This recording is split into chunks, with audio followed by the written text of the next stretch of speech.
Hello and welcome to all of you. चलो आ जाओ, क्लास 9 एनसीईआरटी साइंस का एक और चैप्टर निपटाते हैं। अभी तक हमने मैटर को समझ लिया है, प्योर इम्प्योर मैटर पर भी अंडरस्टैंडिंग बना ली है। ये भी जान लिया है कि मैटर एटम्स और मॉलिक्यूल से मिलकर बने होते हैं। अब ये चैप्टर शुरू में ही दो इंपॉर्टेंट क्वेश्चन रेज करता है। पहला ये कि एक एलिमेंट का एटम दूसरे एलिमेंट के एटम से डिफरेंट क्यों है, और दूसरा कि जो हमारे डाल्टन चचा ने बताया था कि एटम इंडिविजुअल है यानी कि अविभाज्य होता है, ये सही बात है या नहीं। खैर, अगर ये सही बात होती तो हम यहाँ साइंस में पढ़ते ही क्या, मतलब यही पढ़ना है यहाँ पे। 19th सेंचुरी तक एटम के स्ट्रक्चर और प्रॉपर्टीज के बारे में कोई खास जानकारी नहीं थी, तो ऐसे में वैज्ञानिकों ने कई प्रयोग किए और एटम के स्ट्रक्चर को बताने और उनके गुणों को समझाने के लिए अपने अपने तर्क दिए। एटम इंडिविजिबल नहीं है, इस बात का इंडिकेशन स्टैटिक इलेक्ट्रिसिटी और उस कंडीशन में जिसमें किसी भी सब्सटेंस में इलेक्ट्रिसिटी फ्लो होती है, कंडक्ट होती है, से मिल चुका था। स्टैटिक इलेक्ट्रिसिटी को समझने के लिए आप एक काम करो, मेरे बचपन के फ्लैशबैक में चलो। कोई फ्लैशबैक का म्यूजिक चलाओ भाई। 5th स्टैंडर्ड की बात है, एक लड़का हमारी क्लास का आया और कागज के छोटे छोटे टुकड़ों के ऊपर पेन घुमाने लगा और सारे कागज पेन में चिपक गए। हमारी पूरी क्लास परेशान, ये कैसे किया इसने। खैर, उसने बताया नहीं, वो पेन को सर पर रगड़ता था तो हमें पागल बनाने के लिए कुछ मंत्र जैसा पढ़ने लगता था। हमें लगता है लड़का जादूगर निकल गया। बड़े होने पर पता चला कि जब हम किसी सबस्टेंस को रब करते हैं तो किसी मात्रा में उस सबस्टेंस पर चार्ज पार्टिकल आ जाते हैं जो अपने से अपोजिट चार्ज वाले को अट्रैक्ट भी करते हैं। और जब हम उसी तरीके से पेन बालों में रगड़ते तो कागज नहीं चिपकता था, ऐसा कुछ भी नहीं होता था। और वो इसलिए नहीं होता था क्योंकि एक तो हमारी पेन का मटेरियल डिफरेंट होता था, और दूसरा हमारे टाइम में अच्छा बच्चा होने का एक वियर्ड रूल ये था ना कि तुम्हारे सर पे इतना तेल लगा होना चाहिए कि घर वालों की सब्जी बन जाए। इसमें तेल लगने से फ्रिक्शन कम हो जाता था और चार्ज डेवलप ही नहीं होता था और ना ही कागज चिपकते थे। फिर भी सोच के मजा आता है कि क्या मस्त बेवकूफ बने थे हम सभी उस दिन पूरी क्लास में। तो अगर इसे कंक्लूड करें तो जब दो ऑब्जेक्ट को रगड़ते हैं तो ये ऑब्जेक्ट इलेक्ट्रिकली चार्ज हो जाते हैं। तो सवाल ये है कि ये जो चार्ज पार्टिकल हैं ये आते कहां से हैं। इसका एक ही जवाब है कि एटम डिविजिबल होता है और वो चार्ज पार्टिकल से मिलकर बना होता है। 19th सेंचुरी तक ये बात वैज्ञानिक समझ चुके थे और जे टॉमसन ने एक सब एटॉमिक पार्टिकल जिसे इलेक्ट्रॉन कहा जाता है डिस्कवर भी कर लिया था। यहाँ ये बात ध्यान देने की है कि इलेक्ट्रॉन की डिस्कवरी से पहले 1886 में गोल्डस्टीन ने एक सब एटॉमिक पार्टिकल जिस पर पॉजिटिव चार्ज था उसको भी ढूंढ लिया था। हालांकि उन्होंने जो एक्सपेरिमेंट किया था उसमें रेडिएशन की बात थी, तो उस टाइम इसे कैनाल रे कहा गया। वैसे यूजिन गोल्डस्टीन का ये एक्सपेरिमेंट काफी इंटरेस्टिंग लगेगा। एनसीईआरटी आपसे कोर्सेज में पढ़ने के लिए नहीं कह रही है, मगर आप ये एक्सपेरिमेंट अगर समझ लेंगे तो कॉन्सेप्ट और अच्छा बनेगा। आप जानना चाहें तो कमेंट करिएगा, एक छोटा सा वीडियो स्पेशली कैनाल रे एक्सपेरिमेंट पे बनाया जाएगा। गोल्डस्टीन की खोज इसलिए इंपॉर्टेंट है क्योंकि इसके आधार पर बाकी के जो सब एटॉमिक पार्टिकल थे उनकी खोज होना पॉसिबल हो पाया। ये जो सब एटॉमिक पार्टिकल कैनाल रे के बेस पर डिस्कवर हुए थे उस पर इक्वल मैग्नीट्यूड का और इलेक्ट्रॉन के अपोजिट चार्ज था। इस पार्टिकल का नाम प्रोटॉन रखा गया, जिसे P लिख करके पावर में प्लस लगाते हैं और इस सिंबल से दिखाते हैं, और वहीं इलेक्ट्रॉन को E लिख करके पावर में माइनस लगाते हैं, इसे इस सिंबल से दिखाते हैं। प्रोटॉन का जो मास है वो इलेक्ट्रॉन के मास से 2000 गुना ज्यादा होता है और प्रोटॉन का जो मास होता है उसे 1 यूनिट मान लिया गया, और जो इस पर चार्ज था उसे +1, और इसकी तुलना में जो इलेक्ट्रॉन का मास था उसे बिल्कुल ही नेग्लिजिबल यानी कि नगण्य मान लिया गया, और चार्ज -1 ये इक्वली था, बस अपोजिट साइन के साथ। अब तक ये क्लियर हो चुका था कि एटम प्रोटॉन और इलेक्ट्रॉन से मिलकर बने होते हैं जो अपोजिट चार्ज होने के कारण एक दूसरे को न्यूट्रल कर देते हैं। ऐसा भी पता चला कि प्रोटॉन एटम के अंदर लगभग सेंटर में होता है, जिसे एटम से बाहर नहीं निकाला जा सकता, जबकि इलेक्ट्रॉन को बाहर निकाला जा सकता है। अब सब ये जानना चाहते थे कि ये पार्टिकल एटम में कैसे, किस प्रकार से, किस तरीके से अरेंज है, जो कि एटम के स्ट्रक्चर की ही बात है। तो चलो एटॉमिक स्ट्रक्चर को समझने की कोशिश करते हैं। देखो, डाल्टन ने कहा था कि एटम इंडिविजिबल है, इंडिस्ट्रक्टेबल है, लेकिन प्रोटॉन और इलेक्ट्रॉन के मिलने के बाद उनका जो सिद्धांत था वो गलत साबित हो गया। अब जब उनका सिद्धांत गलत साबित हो गया तो कई वैज्ञानिकों ने एटॉमिक स्ट्रक्चर को बताने के लिए अपने अपने प्रयोग किए और अपनी अपनी व्याख्याएं दी। जे टॉमसन ऐसे पहले साइंटिस्ट थे जिन्होंने एटॉमिक मॉडल को प्रपोज किया। इनके लाइफ के बारे में आप खुद से जरूर पढ़ लेना, क्योंकि ऐसा करने के बाद हम थोड़ा आसानी से रिलेट कर पाते हैं उस पर्टिकुलर साइंटिस्ट के साथ और उसकी थ्योरी के साथ भी। क्रिसमस केक या फिर वाटरमेलन का एग्जाम्पल लेकर के जे टॉमसन के एटॉमिक मॉडल को समझा जा सकता है। वाटरमेलन में ये रेड वाले भाग को उन्होंने पॉजिटिव चार्ज वाला प्रोटॉन बताया, और ये जो वाटरमेलन के सीड्स हैं जो यहाँ वहां धसे हुए हैं, इसे उन्होंने नेगेटिव चार्ज वाला इलेक्ट्रॉन बताया। देखो, उनका बैकग्राउंड पढ़ोगे तो आप समझ जाओगे कि उनके यहाँ क्रिसमस मनाया जाता है और क्रिसमस का केक भी तैयार होता है। तो उन्होंने केक को पॉजिटिव चार्ज और उसमें रखे हुए जो ड्राई फ्रूट्स हैं जो यहाँ वहाँ इम्बेड किए हुए हैं, उन्हें नेगेटिव चार्ज वाला इलेक्ट्रॉन बताया।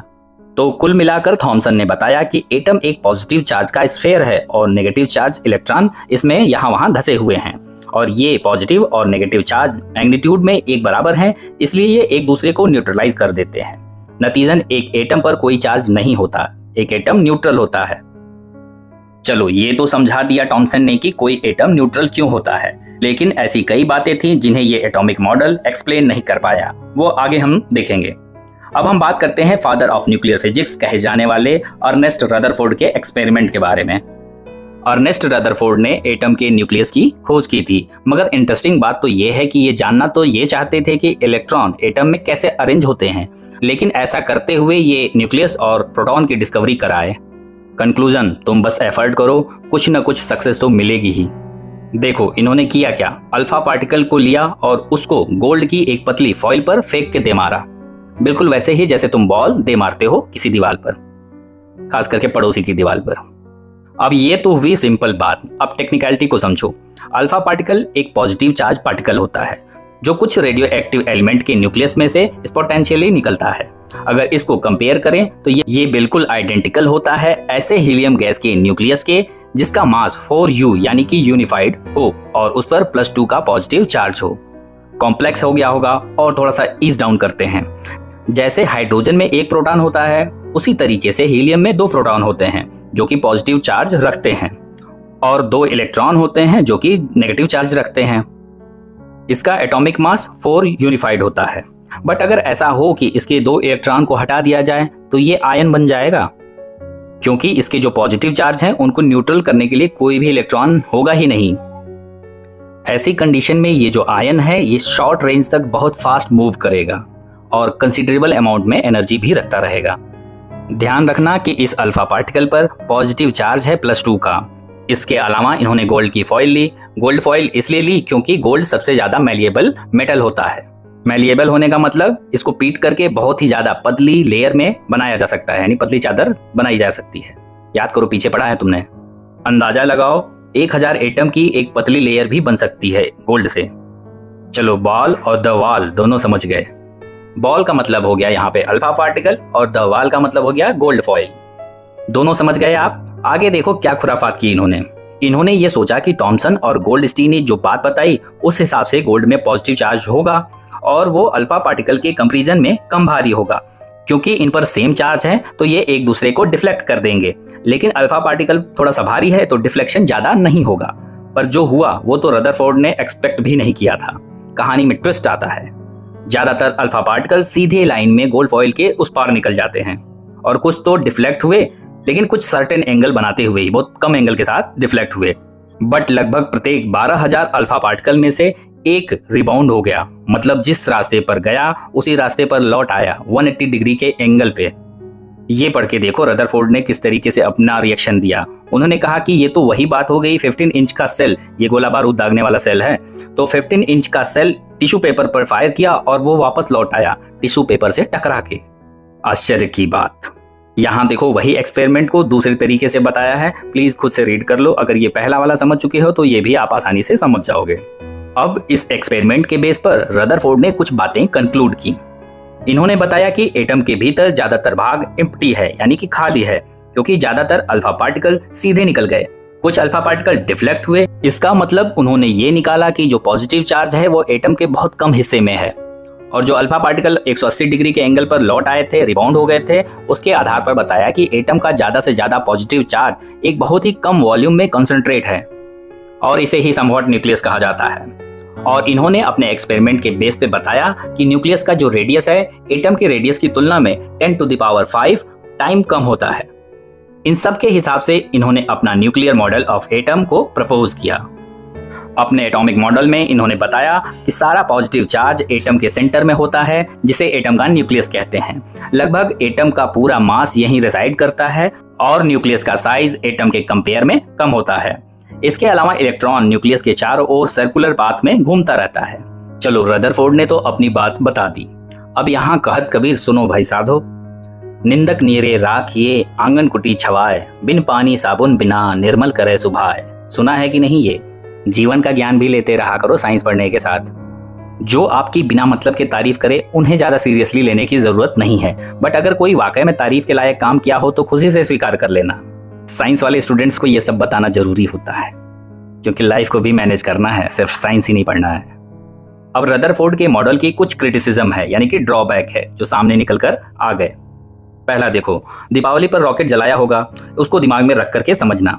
सबने कहा सुन भाई रदरफोर्ड, अगर कोई पार्टिकल रिवॉल्व करेगा सर्कुलर पाथ में तो वो एक्सेलरेट भी होगा।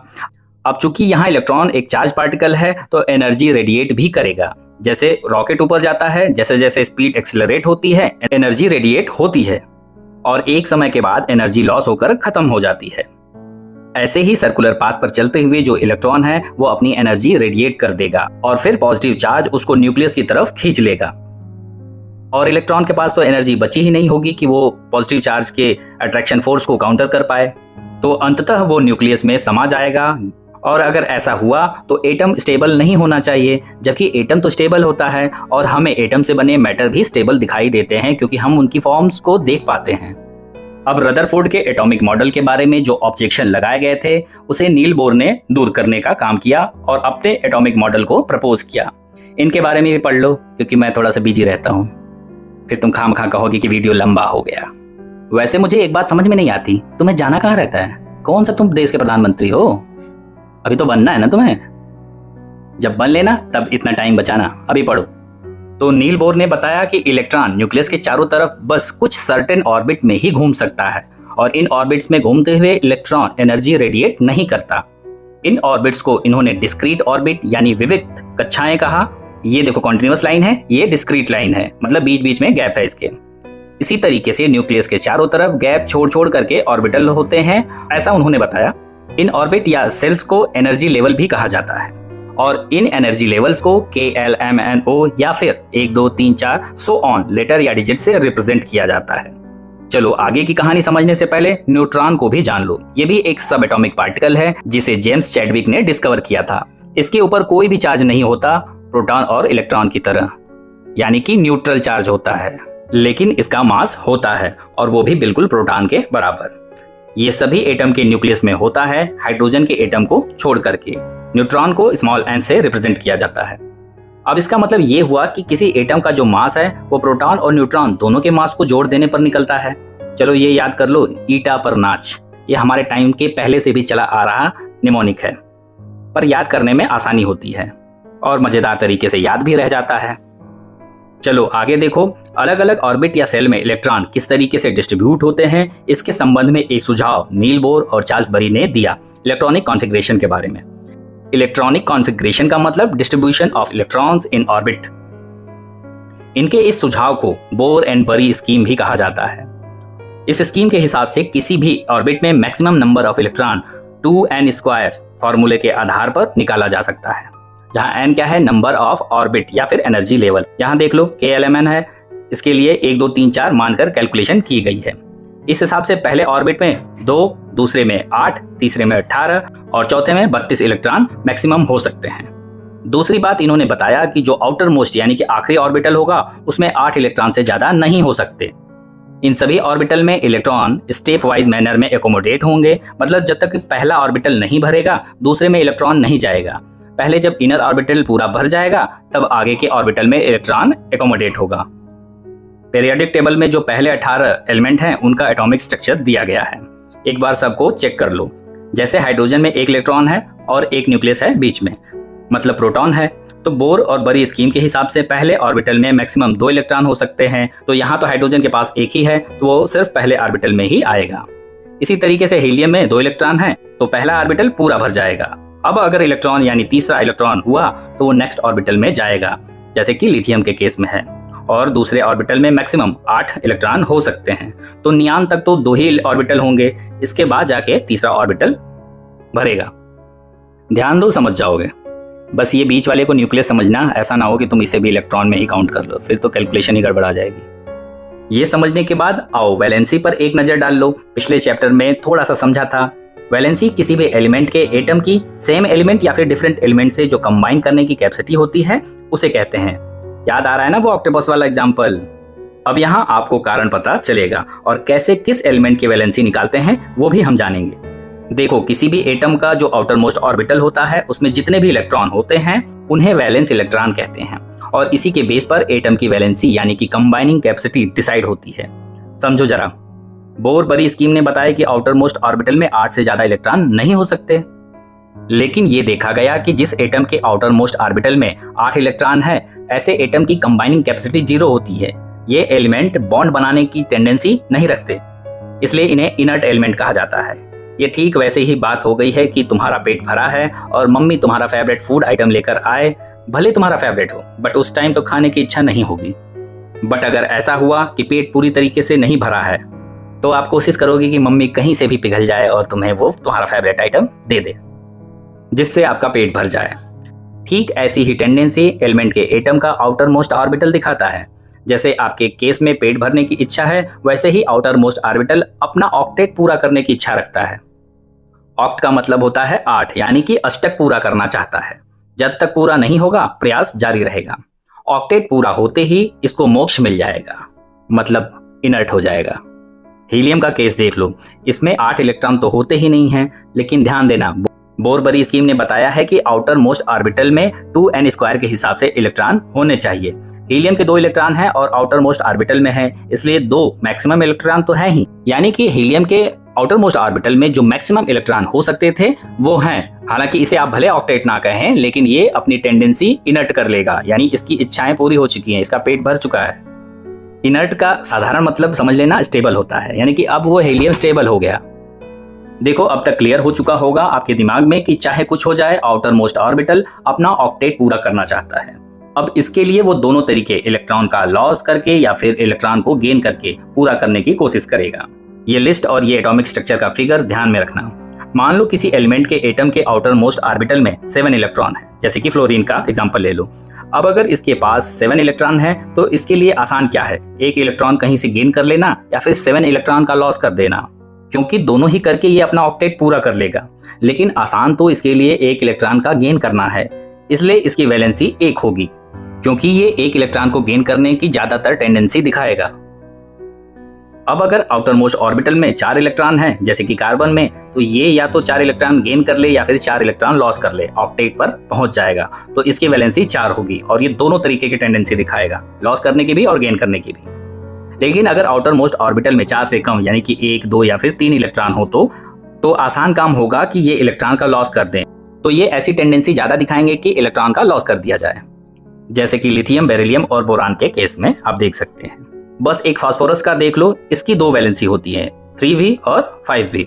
3, 5 बहुत करता है फास्फोरस, क्योंकि आउटर मोस्ट ऑर्बिटल में 5 इलेक्ट्रॉन है, तो ये 5 इलेक्ट्रॉन का लॉस करके या फिर 3 इलेक्ट्रॉन को गेन करके अपना ऑक्टेट पूरा कर सकता है। इसलिए इसकी दोनों वैलेंसी मानी जाती है, क्योंकि ये दोनों तरीके की टेंडेंसी शो करता है, गेन की भी लॉस की भी। मेरे ख्याल से आप समझ चुके होंगे। चलो अब एटॉमिक नंबर देखो, ज्यादा कुछ नहीं है। किसी एटम के न्यूक्लियस में जितने नंबर ऑफ प्रोटॉन होंगे उसी की संख्या को एटॉमिक नंबर कहते हैं। इसको Z से रिप्रेजेंट करते हैं। लिस्ट चेक करो, एक प्रोटॉन की संख्या और एटॉमिक नंबर चेक कर लेना, दोनों सेम होने चाहिए, होते भी हैं। आओ अब मास नंबर जान लो।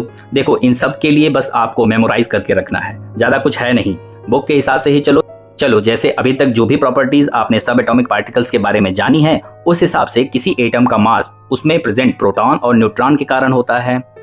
और ये प्रोटॉन और न्यूट्रॉन एटम के न्यूक्लियस में होते हैं, जिन्हें कंबाइनली न्यूक्लियॉन कहकर बुलाया जाता है। न्यूक्लियॉन बोलने पर समझ जाना प्रोटॉन और न्यूट्रॉन दोनों की बात हो रही है।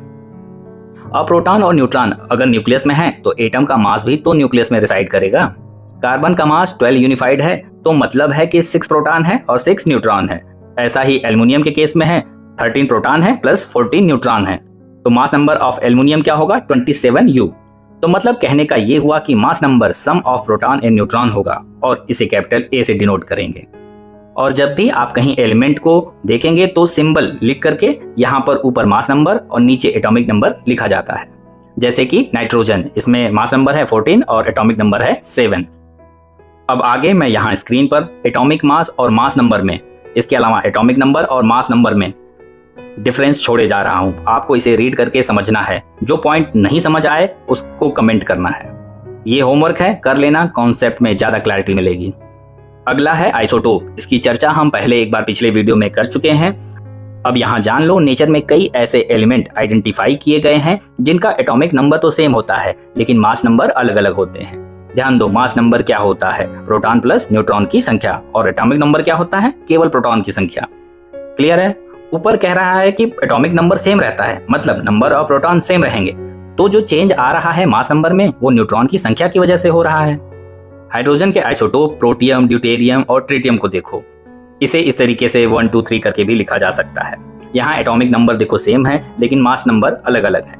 ये बाकी के एग्जाम्पल भी देख लो, मगर खुद से कुछ खुद भी किया करो। वैसे भी सारा तुम्हें ही करना है। देखो, किसी भी एलिमेंट का जो आइसोटोप होगा वो एक प्योर सबस्टेंस होता है, लेकिन बहुत से एलिमेंट जो हमें मिलते हैं नेचर में वो आइसोटोप का मिक्सचर होते हैं। आइसोटोप की केमिकल प्रॉपर्टीज तो सेम होती है लेकिन फिजिकल प्रॉपर्टी अलग अलग। मतलब तुम्हारे एक सब्जेक्ट के सारे टीचर की शक्ल अलग अलग है ना, लेकिन काम तो एक ही करते हैं, एक ही सब्जेक्ट लोग पढ़ाते हैं। कुछ ऐसा ही है यहाँ पर भी। केमिकल प्रॉपर्टीज सेम रहेगी, फिजिकल प्रॉपर्टी डिफर करेगी। ध्यान देना।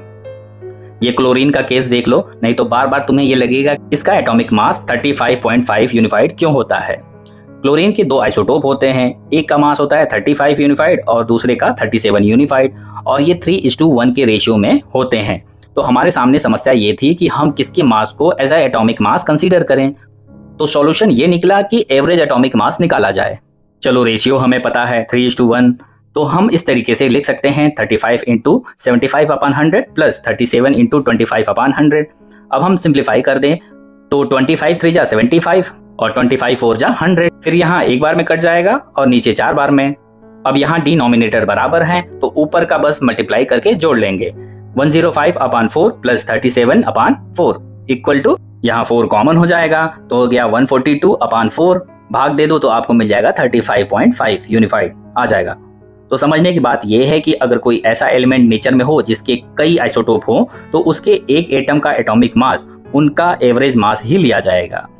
और अगर आइसोटोप नहीं है किसी एलिमेंट के तो मास ऑफ एटम प्रोटॉन और न्यूट्रॉन की संख्या का सम होगा। कुछ आइसोटोप्स की स्पेशल प्रॉपर्टीज होती है जिसके कारण उनका यूजफुल एप्लीकेशन होता है। जैसे यूरेनियम 235 को न्यूक्लियर रिएक्टर में फ्यूल की तरह इस्तेमाल किया जाता है इलेक्ट्रिसिटी के जनरेशन के लिए। कोबाल्ट 60 को कैंसर के ट्रीटमेंट में और आयोडीन 131 को घेंघा यानी कि गोइट्रे के ट्रीटमेंट में यूज किया जाता है। और भी बहुत सारे यूज हैं, बस यहाँ 3 दिए हैं तो मैं 3 ही बता रहा हूँ। आइसोबार भी जान लो, इसमें एटॉमिक नंबर तो अलग अलग होता है लेकिन मास नंबर सेम होता है। कैल्शियम और आर्गन का एग्जाम्पल लेंगे। एटॉमिक नंबर प्रोटॉन की संख्या के बराबर होता है, तो आर्गन में 18 प्रोटॉन है और कैल्शियम में 20, लेकिन इन दोनों का जो मास नंबर है वो सेम है 40, क्योंकि कैल्शियम में 20 प्रोटॉन है और 20 न्यूट्रॉन है, दोनों को मिला के 40 हो गया।